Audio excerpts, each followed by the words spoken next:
Hello and welcome to SaltWire today for Monday, June 26th. I'm your host, Kate Walker.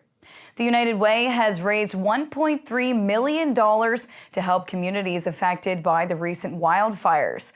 12 churches, libraries, First Nation communities, and other organizations in the Tantallon, Shelburne, and Barrington areas have already received their share of the money raised via donations both locally and from across the globe. The United Way CEO said the Phase 1 of funding will be used to purchase and distribute food, appliance replacements, baby hygiene items, and cleaning supplies, and to help with transportation expenses and other costs related to displacements from the fire. Phase 2 will focus on some of the longer-term needs, such as mental health supports, resources for those who were uninsured, and restoration of social networks. To get a better understanding of community funding needs, a member of United Way Halifax will be on site weekly at the Community Resilience Hub in Tantallon to listen to concerns from residents.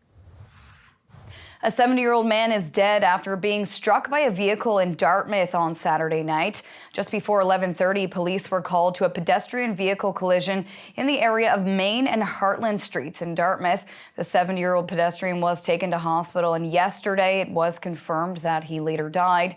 Anyone with information or video from the area is being asked to call police or Crime Stoppers.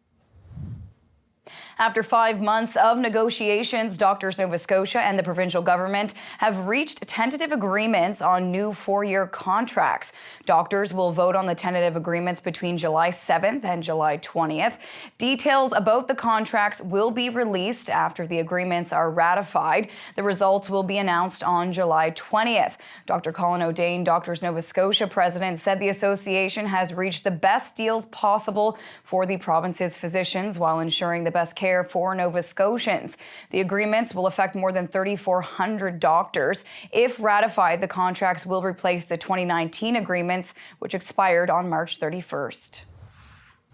An 86-foot historic hovercraft made a 3-day stopover at the Lower East Pubnico Wharf as part of its voyage to her new home port in Caracat, New Brunswick. It was originally built in 1984 by the British Hovercraft Corporation for use as a passenger vessel in Copenhagen, Denmark. In 2004, the vessel was acquired by the Canadian Coast Guard and remained in service until 2017 in British Columbia, conducting search and rescue missions. SaltWire's Kathy Johnson has the details on its 3-day stopover in Pubnico before heading back to New Brunswick.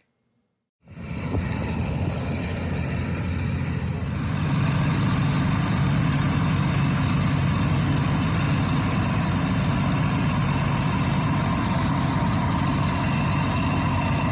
a former Coast Guard hovercraft from Vancouver, BC, west coast of Canada. You got your lift engine, you cranked up your lift engine. The entire craft will go out the ground, like lift off, like now we're just sitting on 3 landing pad. So the craft will lift off approximately 6 feet in the air, and then you're just floating over the surface. It was originally designed for 88 passengers, so we used to put 88 passengers in the air.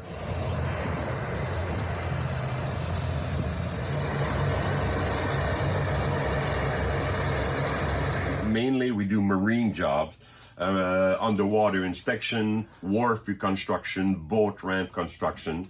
So we mainly work for a few general contractors, but we do our own construction job.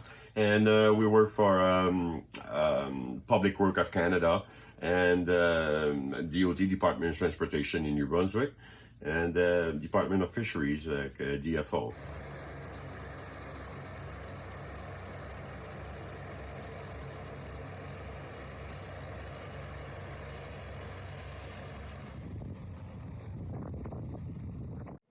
On to weather now. To see what's coming up in the forecast, we're going to check in now with our weather specialist, Allister Aalders. Thanks, Kate. Well, it was a muggy and damp start to the final week of June, and really as we close out the month, we have much the same in the forecast.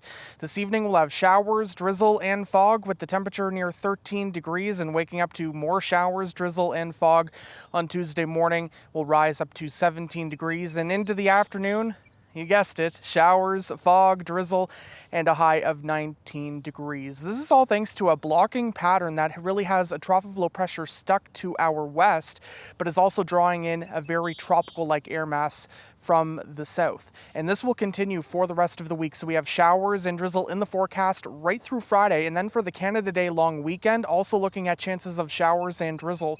So as we total up this rainfall as we go over the next few days, by Friday we could be looking at 40 to 80 plus millimeters in parts of HRM, especially along the Atlantic coast of Nova Scotia. So a very unsettled end to the month of June, and looking unsettled as we welcome the month of July as well. Kate. Thank you, Allister. That's all for now. For more extended video and full online articles, stay tuned to saltwire.com. And you can find us on social media. I'm your host, Kate Walker. Thank you for joining us, and we'll see you back here tomorrow.